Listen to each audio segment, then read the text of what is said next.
All right, good morning, guys. We're going to go ahead and get started with our reading lesson for this morning. What I want us to do first before we even get going on this is we're going to look at our timeline and just do a brief recap of the chronological order of events of all of the explorers that we've been studying. We started off with the natives of Florida. So we started off with looking at the state map that I referred to at one part of our lesson and looking at where the different tribes that are native to our state lived and what they did and what was unique about them, and then started working in historically, so working in chronological order of the explorers who came, not only to St. Augustine and just focusing on that, but the other explorers who are a part of our state's history. All right, our first explorer that we talked about was who? Ronnie. Who? Christopher Columbus. Tell me a fact about Christopher Columbus. He discovered North America. Okay, discovered North America. Excellent. And what country was he representing? He was representing Spain. Spain. Okay. Who was our next explorer that we studied? Xavier. Ponce de Leon. Okay. Tell us a fact about Ponce de Leon. He discovered Florida. Okay, he was one of the ones that discovered Florida. What country was he representing? Spain. Spain as well. Okay, our next explorer on our timeline. Who came next? Victoria. Narvis. Navarres. And what did he do? He explored parts of Florida. So he explored more of Florida, and we read about that. What country was he representing? Spain as well. That's correct. And then the one that we did yesterday that we've just added to our timeline, Kennedy. Pedro de Soto. Can you speak up a little bit? Pedro de Soto. Okay, De Soto. Tell us a fact about him. He arrives and explores Florida. Okay, so he also came to Florida and explored some more. What country was he representing? Cuba. Well, he visited Cuba. But he originated from Spain as well. Today we're going to look at another explorer on our timeline. Now, do you think all of the other countries in Europe wanted Spain to have all of the glory, everything just for them? No. So we have another explorer that came. I'm going to pass out to you the article that we're going to look at first today. And we're going to read a portion of this article. And you may recognize this name. Do you see the name of this explorer? Who, Rose? Jean Ribault. What do you know about Ribault? Is it a school? We have a school named after it. We do. Why do we name schools after people? Xavier? Because they are famous. Okay, so they're famous. History. They're known for some reason. We have a school here in Jacksonville that we've named after this explorer. So we're going to read and learn something about it, and some of you may even end up going to this school one day. You'll have some knowledge about why the school was named after this person.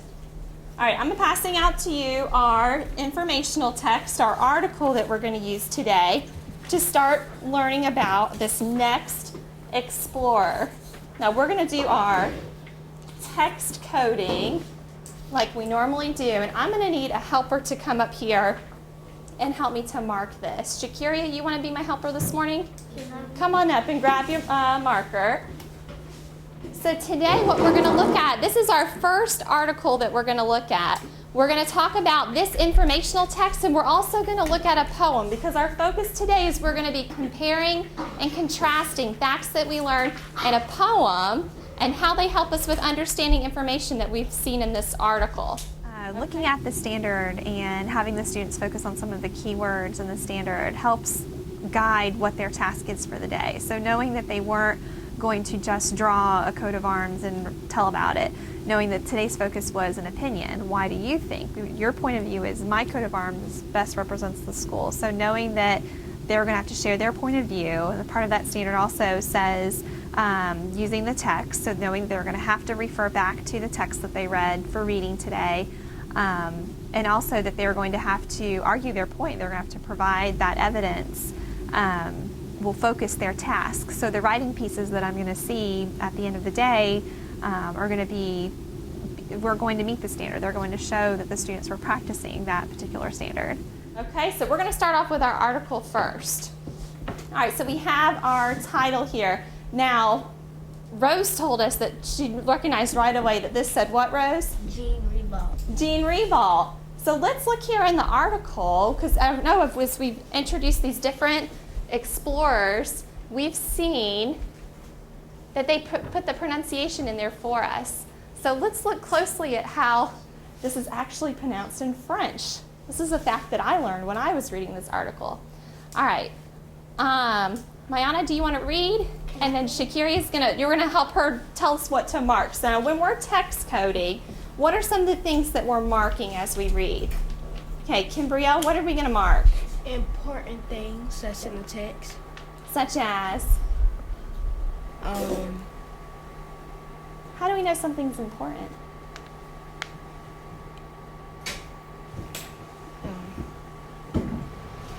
If you know something that is important, it's from the text.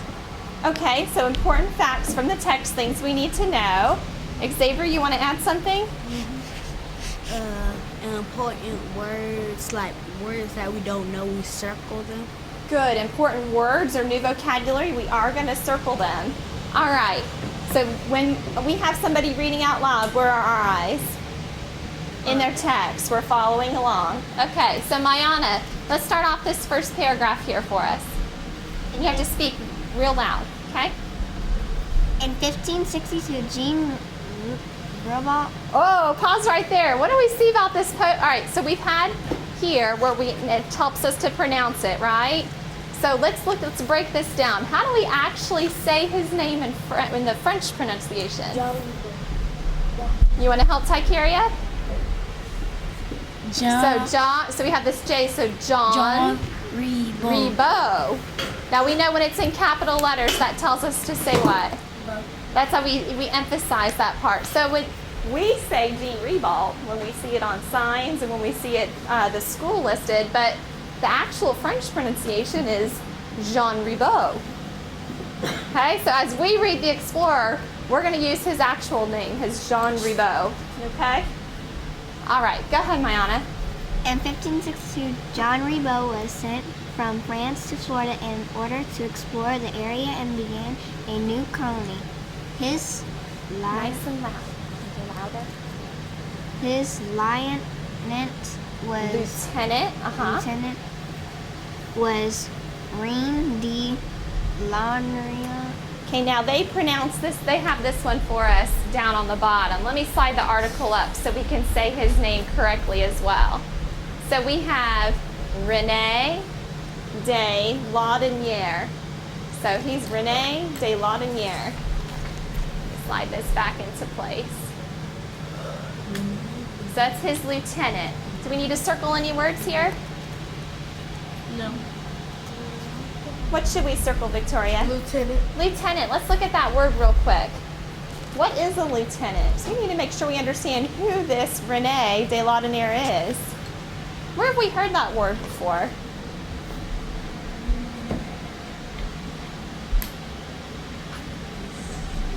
Tykeria, where have we heard that word before? Huh? Have you heard that word before? No. I thought I saw your hand. Okay.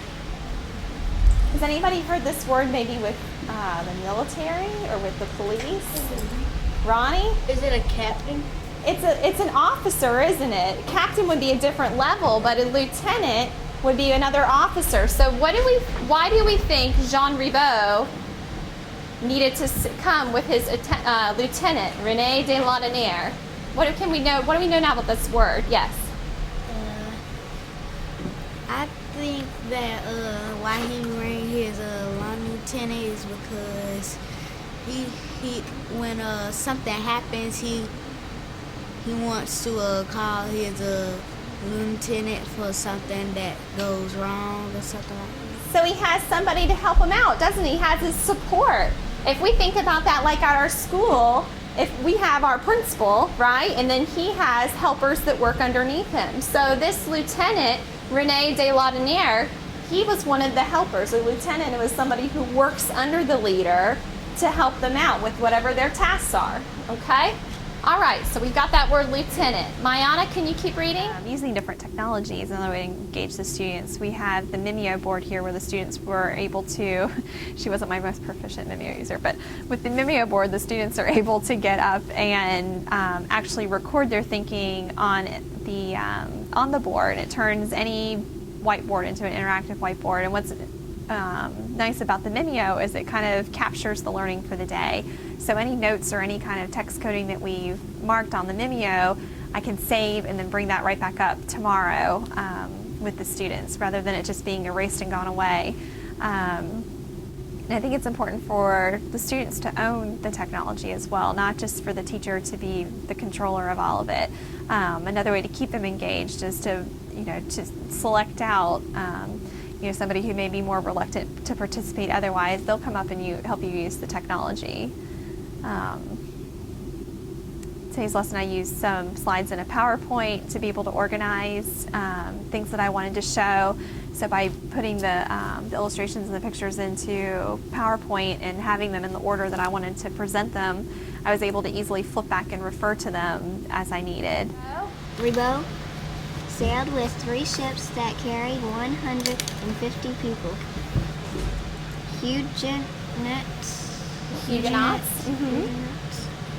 Huguenots or French Protestants. France wanted to control this new land and drive out the Spanish settlers. All right, Shakiri has underlined a lot of facts here for us. Shakiri, can you tell us? We have our first most important fact, right? It's naming who our article is about, Jean Ribault, that he came to do what? He came to explore the new colony. All right. Who can tell us why Shakiri underlined this part? Ronnie, you want to help? Because it was important because it tells us about what he was doing, like he was sailing with 3 ships and okay, so it names how many ships? Because that was in some of our other articles, wasn't it? With Christopher Columbus, how many ships that he brought and Ponce de Leon? Excellent. Yes, Victoria. I think she underlined it because it's telling that he carried 150 people. So it's important to know how many people came with him. Did we see that in some of our other articles? Yes. The numbers of people that came along? Okay. And then there's one more thing in this section that's really important. What did we notice when we started off about all of the other explorers that we've studied? Think about that for just a minute. What do you notice about our other explorers? Kennedy, what do you notice? That most people like to control the new land. Okay, they want to control this new land. Where were all of our other explorers from? Spain. Spain. And where is Jean Ribault from? He was from France. He's from France. So now we have a new country deciding they want to stake their claim on Florida as well. They don't want only the Spanish to have claim on this new land. Okay, so let's look at this next paragraph about what Ribault did when he landed. Hey, Ronnie, you're wanting to read? Okay. Read for us. Shakiri's going to continue text coding. Ribault landed near the St. Augustine area.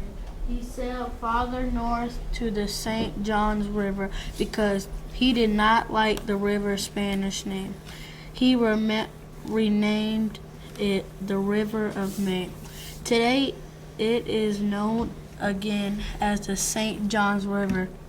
At the mouth of the river, Ribault built a stone monument to mark his visit and claim it for France. And claim it for France. Okay, what do we know about this area? St. John's River. It was renamed. Go ahead, Kimbrielle. That John Ribault renamed it St. John's River. Mm-hmm.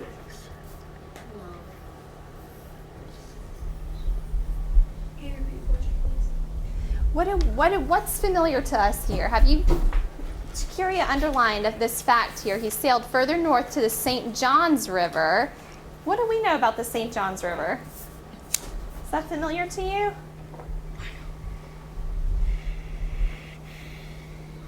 Rose, you want to help? Okay. Ronnie, go ahead. St. John's River is still here now. It's here now. Where is the St. Johns River? Over there. Just a few miles from here, isn't it? That's the river that runs here through Jacksonville, isn't it?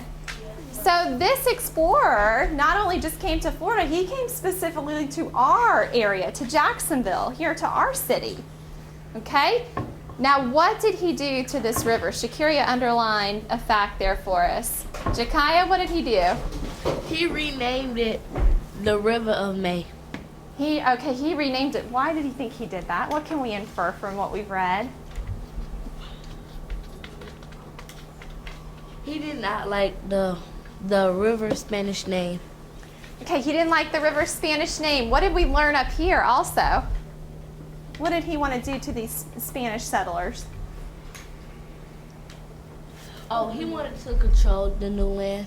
They want control over it. He wants to take control over this for France, not Spain. So what can we infer about France and Spain at this time? They don't get along. What, Rose? They don't get along. They don't get along, do they? Why do you think that? Because of the new land that someone discovered.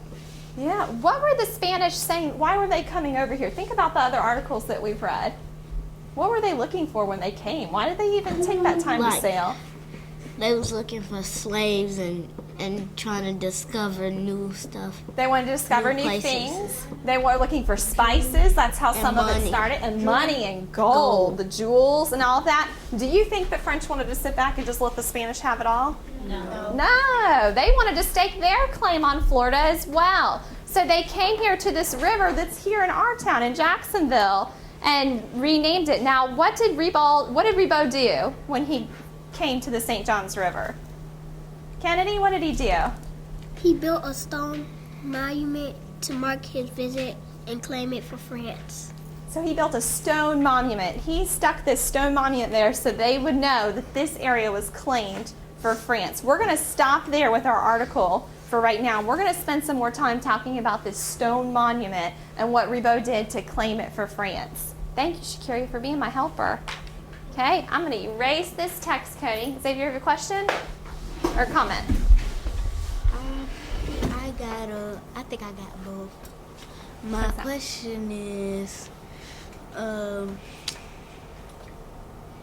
why would he build a stone monument? Why can't he just do something else except for a stone monument? That is an excellent question. I think we were brain sharing this morning because that's exactly what we're going to look at. Why would he need to build this stone monument here? What was so important about it?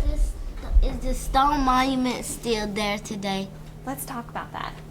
That is actually what this picture is right here. If you go to this area, Fort Caroline, we're going to talk some more about that tomorrow when we read the rest of the article. This monument, there's a replica of this, the original monument that's still there. Now, when I went and did some other research on it, it turned out the actual place where this monument was is now part of the Navy base of Mayport, where not everybody can go and see it.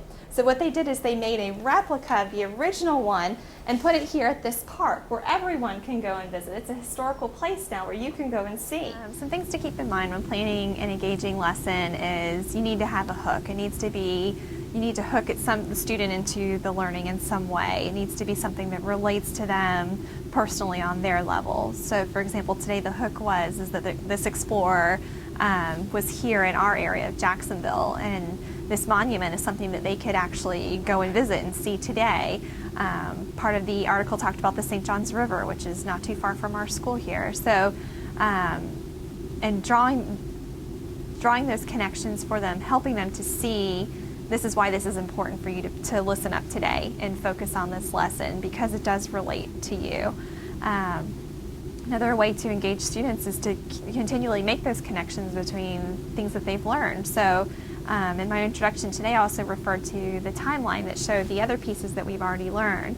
And then referring students back to even other subjects. So I had one student in the poem, it talked about blood. And they recognized that blood flows because of science. So allowing them to make those connections from other content areas is an important way to keep them engaged in the lesson as well.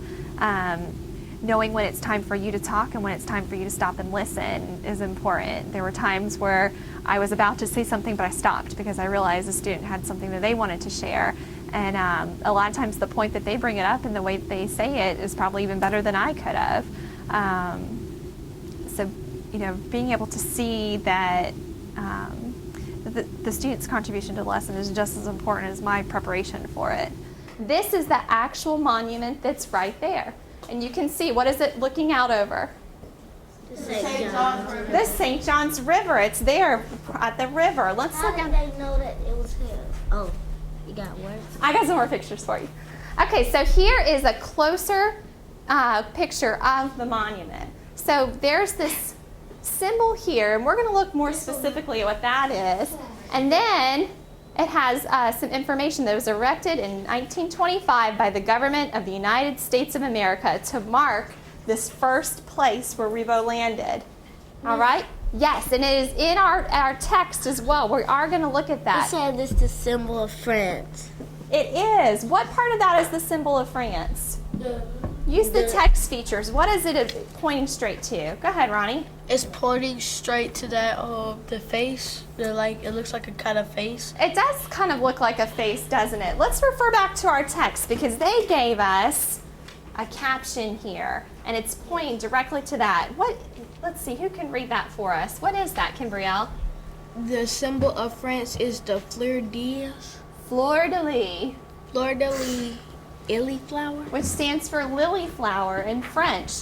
Now, this fleur-de-lis was the symbol for France. Now, let's look at some other pictures of these are some artists, what they did to show how this originated. Yes, who was this? Yes, the Timucua Indians. So we look at our map of Florida. What area were those Indians? The lowlands. The lowlands. The lowlands, this northern area, right? Where Jacksonville is, isn't it? So this is who they saw when they got here. Well, what else is familiar in this artist's drawing here?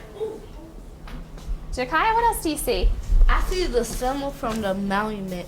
So there's that symbol from the monument, and what they actually did is they took this square, this is another one of our text features, and they drew it out. They made a close-up for us so that if you couldn't see all of the details in this artist's picture, you could look at this close-up, and because what do you think the author of this illustration wants us to notice? What specifically they want us to notice? Shakiria? The symbol of French. The symbol of France here. That's an important part of this whole thing. So if this is the symbol of France, you guys have told me these are the Timucua Indians. Who can we infer that this is here? Taikiria, who is that? Well, who would this man be? So think about what we just read. Think about all that we've learned about the ones that are native. Go ahead, Shakiria, help her out. Jean Ribon. This would be Jean Ribot right here. This is an artist's picture of what it looked like when he met these Timucua Indians and they established this monument. He staked his claim there for France. Yes, ma'am. Was the Timucua nice to to John Ribot? Well, what can you infer from this picture? What would this artist? It looks like they're friendly. What To tells them. you that? Because he's saying hi to him. Okay, so he's saying hi. He's got his hand raised. What else do you notice? Go.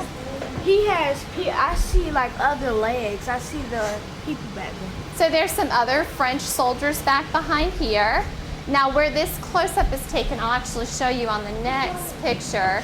Here it is without color. Here's another version of that same picture without the close-up. So what do we notice over here? This Timucua over there. There's more of the Timucua Indians over here. What else, Xavier? That they're bowing down to the monument. Yes, okay, so they're here. It looks like they're kind of bowing down to these new people, this monument. Let me flip back to the color one. What did they do to the monument, to this area around the monument? It looked like they put flour. No, They've got flowers, ringing it and circling it.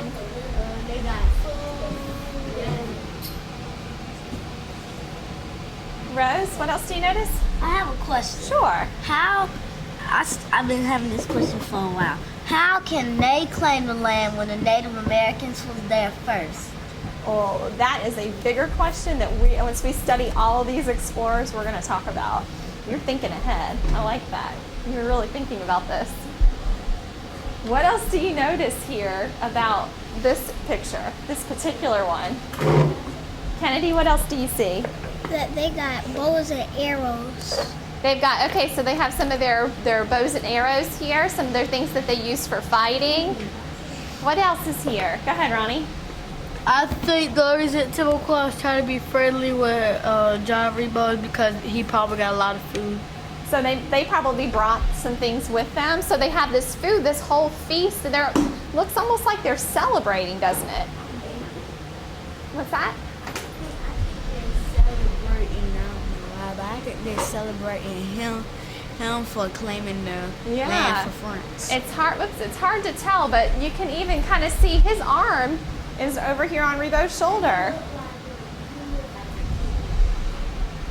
He looks like a king. This is maybe one of like the leader of the Indians, the tribe here. Could be. John rebelled. Jean Ribot. Now here's what I want us to notice. Why do you think of all the things that Ribot could have put on this monument, he chose this symbol here? This is what I want us to focus this next part of our discussion on. Why would he choose this? First of all, does anybody know what this is called? Have you seen this before? We've seen it on some of the ships of our other explorers or on some of the flags. Do you remember? Maybe represent like their country, or like when people unite for the army, they have like little stuff on their clothing to represent our city or state. Absolutely, it represents France. So this particular symbol here, this is their coat of arms. So we've seen coat of arms for some of our other explorers maybe on their flags. Some of them had it on their ship. He chose to take this particular coat of arms that represented France, and not just anybody in France, the King of France at this time. Yes.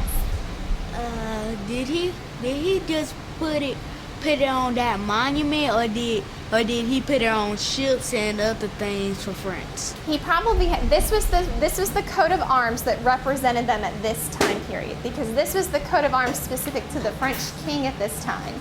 And he chose to put these three fleur-de-lis, there's a crown on top, these different symbols on the coat of arms. Yes. Can you what? Go ahead. I think that he was an important man in that time because he changed the river, and he made the monument. So he is important to this time period. It's important to create a safe place where students feel like they're not going to be shut down for sharing an idea that's just come to them. For example, Xavier, that's making his connections all throughout the lesson. He has that comfort to share them because he knows he's going to be heard. And even if it doesn't relate directly to what my point was for the day, it helped him to understand what it was. So it's really important to give them that opportunity to share. A lot of times within that close is where because they're drawing connections, and the part of the close of the lesson is, connecting everything back, just creating that safe place where they can share those ideas and what they're starting to think. And it also helps me as a teacher see, were there any misconceptions today? So if they share a connection that I know is really off base, then I can build that into, if I can't correct it right then, I can build it into the introduction for the next day, and address any kind of misconception the student may have had. This coat of arms, yes ma'am, Shakiria. Did when Rebo, when he built his little statue and claimed it for French, did he have it there for a long time? Did he have to, say one more time, did he have to what? Did he have it for a long time when they first came? Oh, did he get to keep that land claimed for France for a long time? We're gonna get to that. I want us, let me calibrate real quick. Oops, wrong side.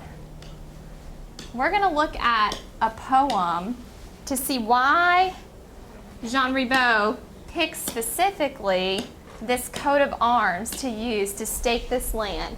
Now, this is a poem about a coat of arms, okay, about an importance of coat of arms, and we're going to really look at this. So I need you right now to think about all of the explorers we've learned about, all of the reasons why they came, what they were doing for their country, for Spain, and now think about Ribaud and what he did trying to come and stake their claim on Florida and on this new world. And let's look at this coat of arms and why he chose on this monument to put a coat of arms for France. Okay, so let's look at this poem. It's titled Coat of Arms.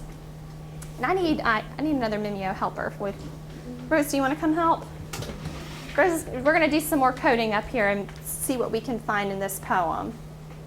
All right, I'm going to read it to you this time. That's a little bit tricky.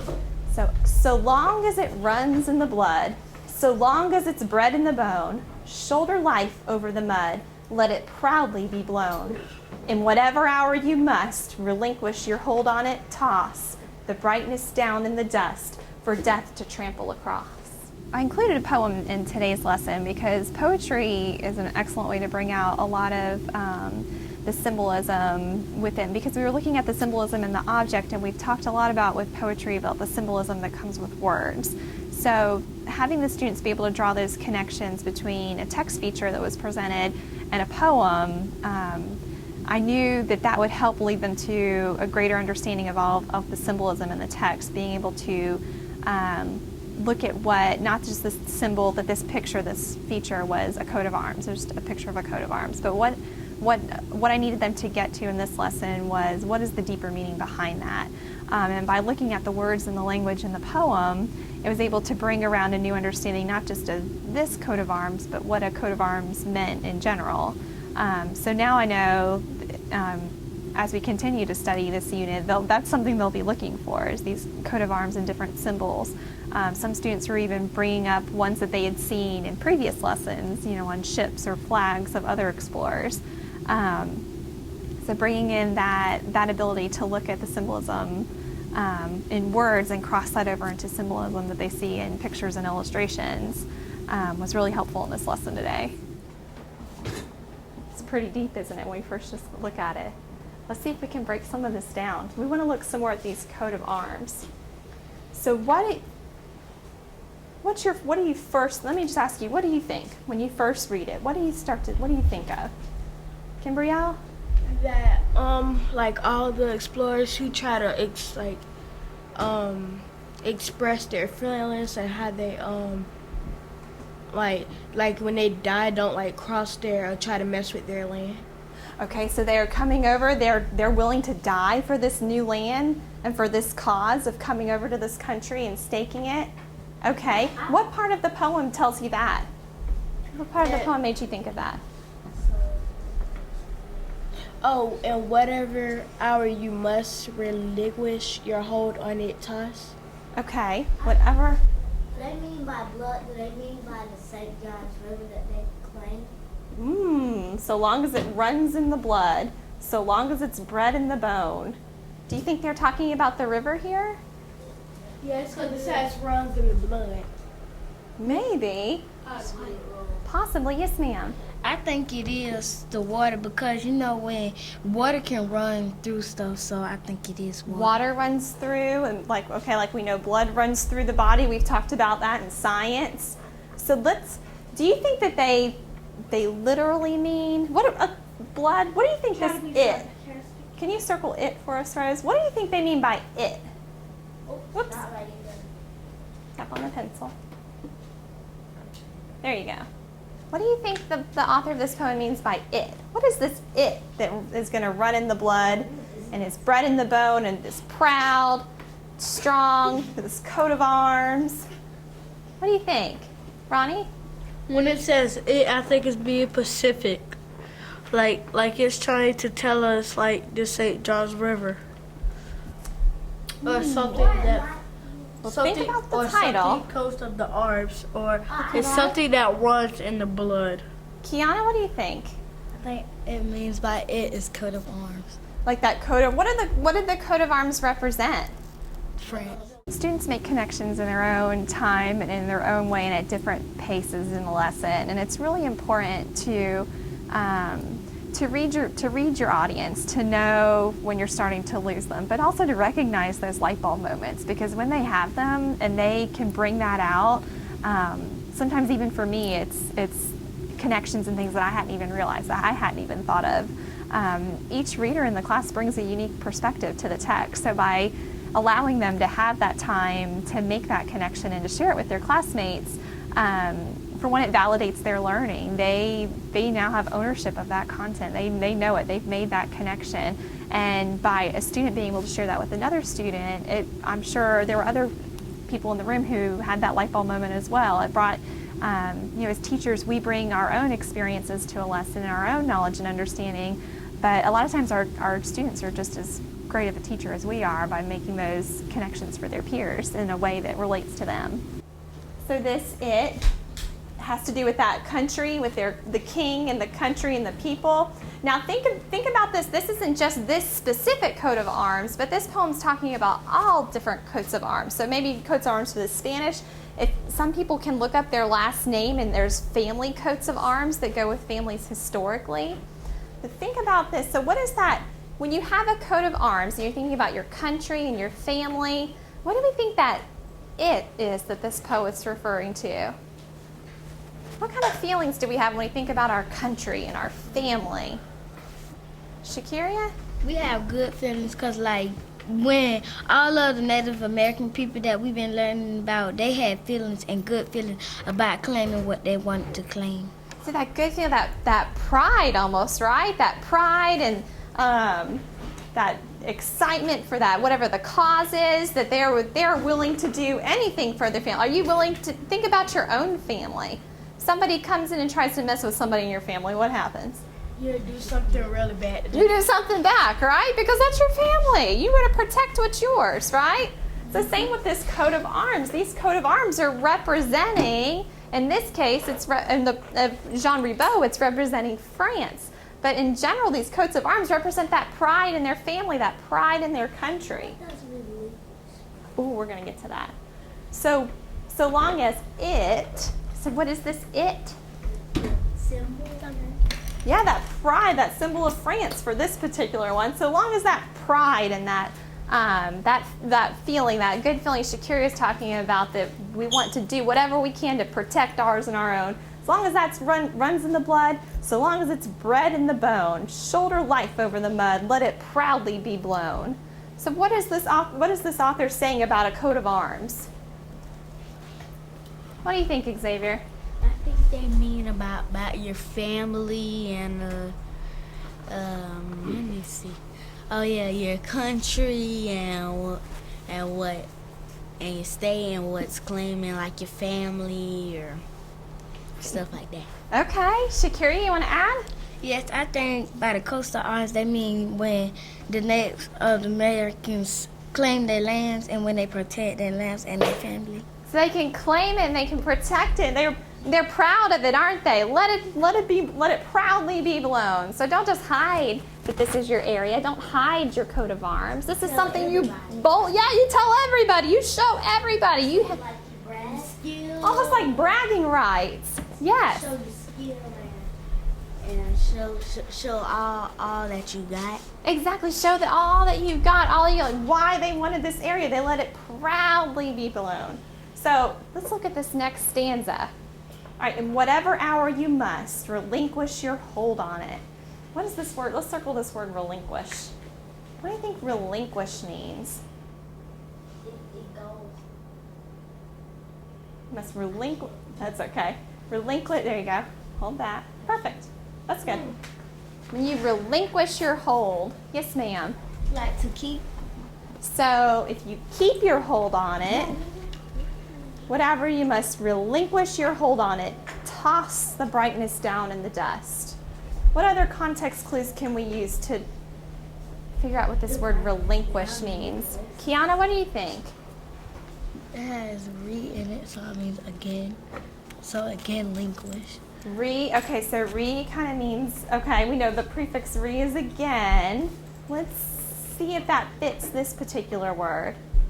Relinquish your hold on it. Toss. When you toss, what do? You throw it, right? You throw it away. So what do you think this relinquish your hold on it, toss? Victoria? Maybe to get rid of. To get rid of, to let go. So whatever, well, this let you just click on it. Whatever hour you must let go of your hold on it. Toss the brightness down in the dust for death to trample across. Yes, ma'am. When they say that stanza too with the whole thing, I think they're talking about the monument. That mean like if you mess with the monument, something bad would happen. All right, what you guys are getting ready to do now is I'm going to give you another piece of informational text to look at. This tells us more details about what is in a coat of arms, because everything that you see in a coat of arms stands for something else. So we're going to look at the meaning and see what exactly John Ribot's coat of arms stood for. So look closely at the colors, the animals, the items. So what colors? There's an eagle. Where do you see an eagle on the monument? So there's some kind of bird down here. What do you think that is? I think it is a bird down here. Maybe a hawk? Look like an eagle. What does it look like? What do you think? Eagle too. Maybe some sort of, what did an eagle mean on a coat of arms? It says eagle means noble, alert, brave. Why do you think that they would have an eagle on a coat of arms that represented the That's how the king? United States of the bird. That's our bird of the United Well, it is States. our bird. And we can talk about that too. Think about, why would this be on the coat of arms for France at this time? Because he wanted to show everybody that someone in France was here in Florida. True. What about this bird though? What do we notice? Look at what this eagle, noble, brave. What are those kind of words make us Those are think? like strong. Like they're strong. Yeah. So It's just like red. It's just like red, but it's just a little bit. So red could also mean brave and strong. What colors were used in this one, in this coat of arms? Gold and blue. So gold. What is the gold? Generosity. Generosity. What does that word mean? It's another word for Like generous. It could be the base word. What does that mean? generous means nice or honest. You're nice. You're honest. You you give to people. You're generous. You don't keep things back to yourself. And blue. Not selfish, exactly. What else is in this painting that would make us think generous? What else did we notice in that? The flowers and stuff. The flowers, all of the food laying in front of there, all that bounty, that feast we talked about. Where's flowers? I don't see flowers. So what do they want people to think about France? That they're generous, aren't they? They want us to think that France is generous. The holly. So yeah, all right, so look at the plants around there. What is the holly? Truth. So why would that be important on a coat of arms? Truth. That they say truth, like no lies. So okay, Yeah, so let's say everything is truth. true. They're not telling the Timucuan Indians there any lies. Okay. I had a question about the crown because the Okay. crown, like this crown, it has a pointing, and that crown on it is like just flat with designs on it. It's kind of hard, and that may just be the way the artist drew it onto there. This is what we see on the actual, so if we flip back to the photograph of it, this is what it looks like there. Where's a crown? There should be a crown. Does it have a crown on there? It's supposed to say crown. It's supposed to have it's a crown up here, but they don't say they don't have crown. Yes, ma'am. You need some help? Why did they put for this? Why did they put all this stuff on the front? The fleur-de-lis. Remember we talked about the fleur-de-lis was what? Use the caption. The symbol of France in fleur-de-lis. What is that? It's a lily flower. So their picture, this fleur-de-lis represents a lily flower, so a type of flower. Does it was flower on there for us, or plants? Let's see. Is lily flowers like if we go like outside the front, will we find a lily flower? They're a specific type of flower. We can pull up a picture of an actual lily flower. They have a stem, and then they have the one white bloom on the end.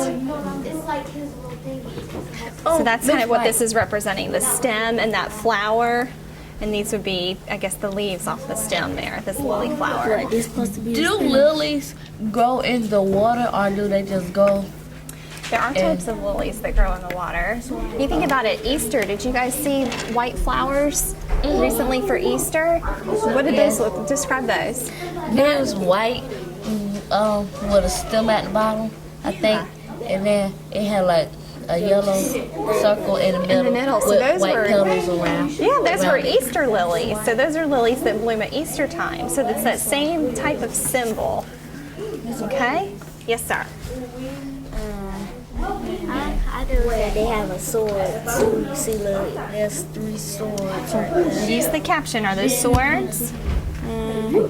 Use the text feature.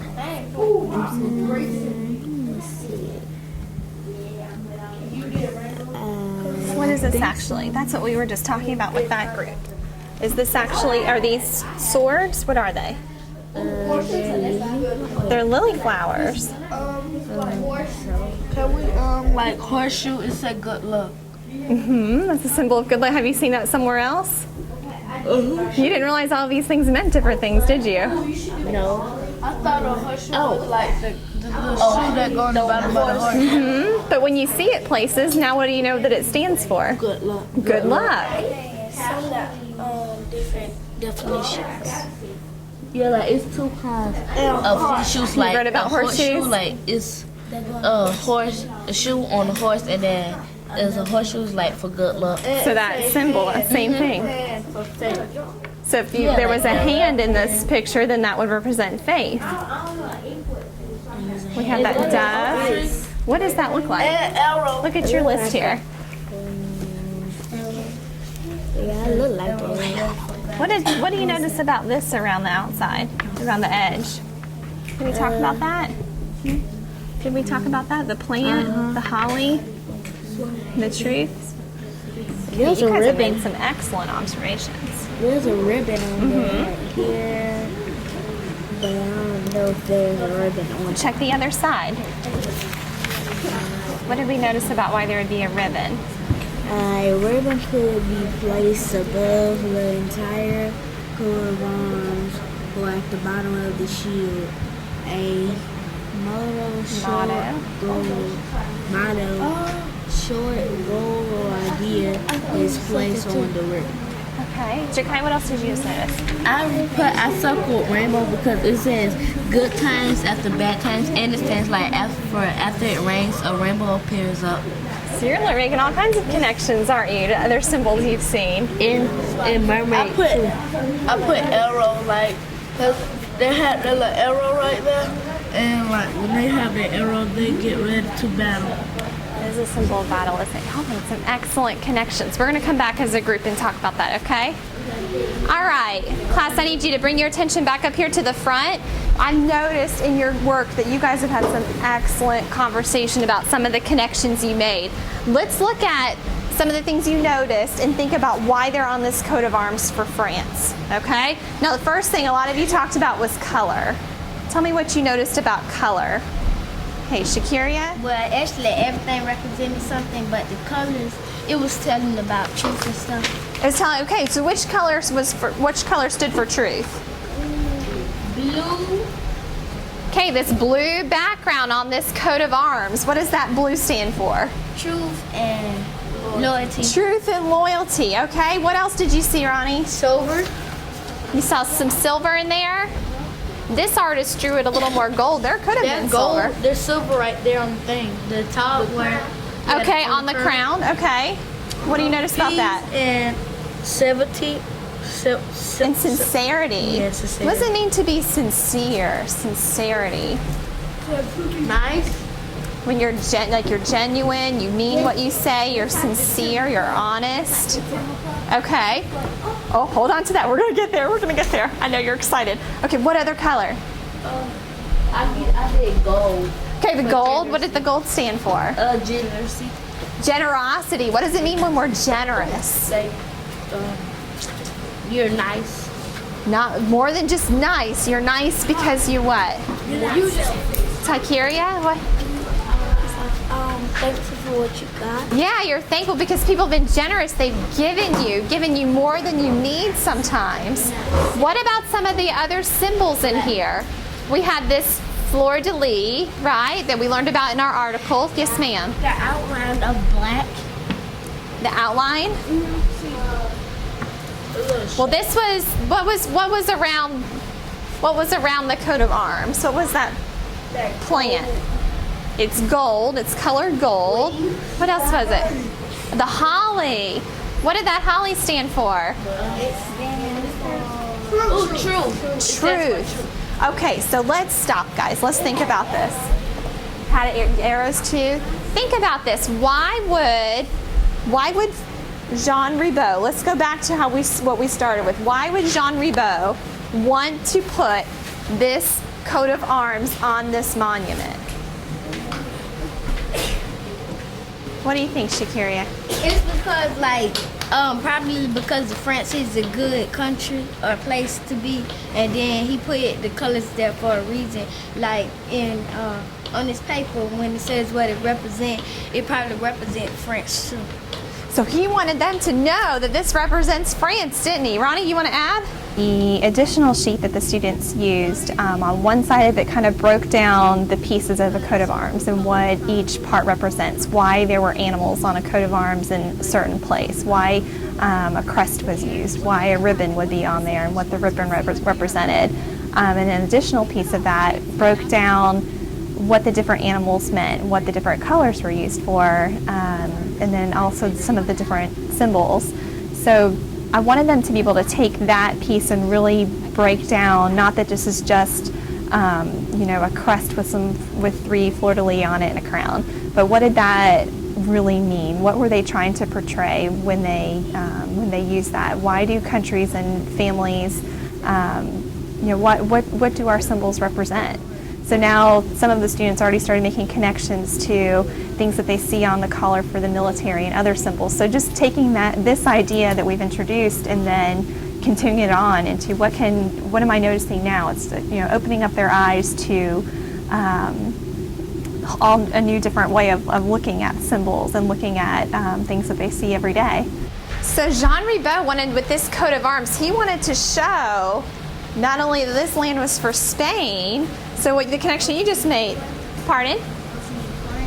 France. I'm sorry, I'm making Ronnie's, so it's for France. Go ahead, Kimbrielle. I meant, because he put, I have a connection, like a connection. Like, for the colors, it's like a family tradition. Like, when you have, it's like different kind of colors and like different kind of cultures and traditions that people do. Yeah, when we think back at that poem, it's that culture, that pride in our family, that pride in our country. Now let's think about all of our other explorers we've looked at before we wrap up. Think about the other explorers we've seen. What was important to them? Why? Think back to their purpose, why they even came. Do they support France? Do the other ones support France? Well, no, who were they representing? Spain. They were representing Spain. They were already here. They were already starting to establish. Was it Timocrat and Jean Ribault? Jean Ribault, how was they getting along? Oh. Was they getting along? What do you think? Is it important for it to seem like they're getting along? Yes. Something to think about. And when you come to a new place, when you think about what they brought there, who did he bring with him? He brought, look back at the article. Who did Jean Ribault bring with him? Look back in the first paragraph of our article. His lieutenant. A lieutenant. Well, who else? His 150 people. 150 people. Now, do you think he just took when we think back, well, who came with our other explorer, who are they? Soldiers. They didn't just come with anybody, right? So when you come somewhere new, Like a new school. like a new school, okay, do you want to come in with a pack of soldiers and say, we're here to take over?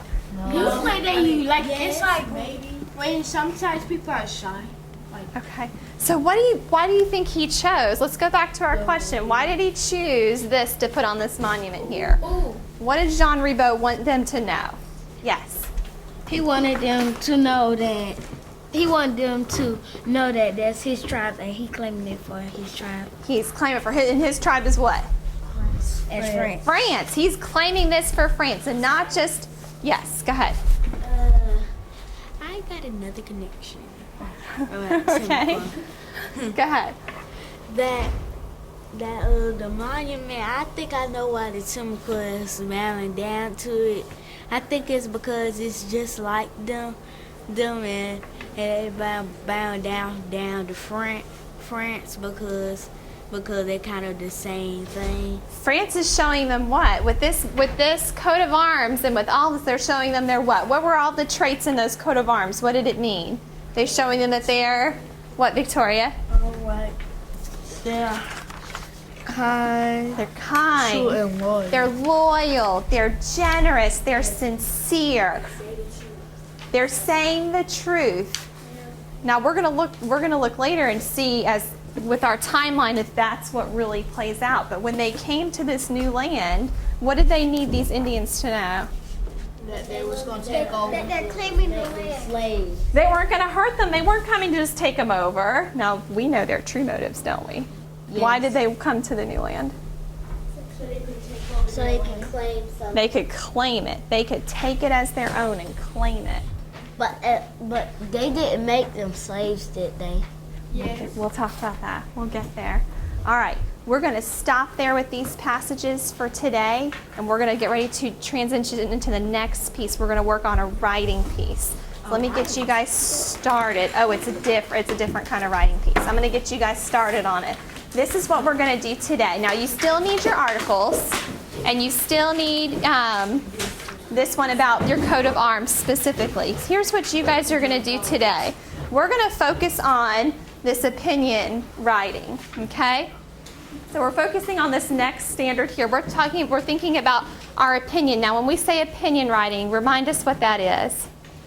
Yes, ma'am. What you think, like what you think is. What you think, and when you share what you think, what is the important part of this standard? Not just that you say, I think this. My opinion is.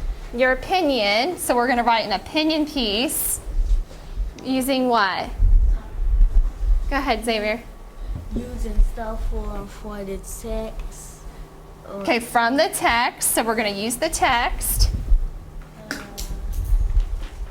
And you have to support it. Support your point of view. So your point of view is your opinion with reasons and information. So here's what you guys are going to do today. Here's your task. We've talked about these coats of arms and what they stood for these countries. Your task today is going to be to take what we learned in reading with your article, and you are going to design a coat of arms for West Jacksonville Elementary. You're going to think about the animals, the colors, the symbols, the parts of a coat of arms, and you're going to have some time to make a coat of arms for our school to show what our school represents. Okay? Then you're going to work on your writing piece. You're going to write your opinion piece that goes along with your coat of arms. You're going to have to use the information that we talked about in our text today and think about all of our different explorers and why their purposes for using that coat of arms and how it represented them. And you're going to support your coat of arms. So your opinion today, your point of view is going to be your coat of arms that you've designed for our school. The writing that they're going to do today, again, there'll be a lot of conversation going on. The students will be referring back to the texts and the passages that they used in reading in order to create their own writing piece today. So, and that conversation is going to be a necessary part of that because they're going to want to talk to their neighbor next to them. Well, if I include this part, in my opinion, of why I think this should represent our school, they're going to want to talk about that, and that's an important part. The silent room, we wouldn't get the product that they needed. They wouldn't be able to really think about it, to really be able to verbalize. A lot of students process verbally, and that's how they make those connections and have that greater understanding. Then you're going to write that opinion piece using some of our text to back up the reasons why your coat of arms best represents West Jacksonville. Okay? Any questions about your task for writing? All right, I'm going to pass these out, and then you guys can go ahead and begin. Yes, ma'am, you have a question? Share. We are. That's going to be our last activity before we go to lunch. Okay? Something that's really important here is we've moved away from a separate reader's workshop and writer's workshop and worked more into an integrated, what we call literacy block. And literacy block and its design brings in some of the pieces of Common Core because reading and writing are so integrated. By taking that idea of this is what we're going to read about today and relating it into writing, we've seen all year long that students have shown tremendous growth both in their reading and their writing skills. By not compartmentalizing and segmenting students' learning, they're able to make those greater connections and bring about a greater understanding and learning beyond what we could have even anticipated for them earlier in the year. Today's lesson brought in social studies, it brought in reading skills, we even dabbled in some science, and then we brought in the writing. So really today was a comprehensive of all the different learning that a student needs to do. And that integration and that really thoughtful and purposeful planning into a lesson, it's extra work, but the results that you see are tremendous.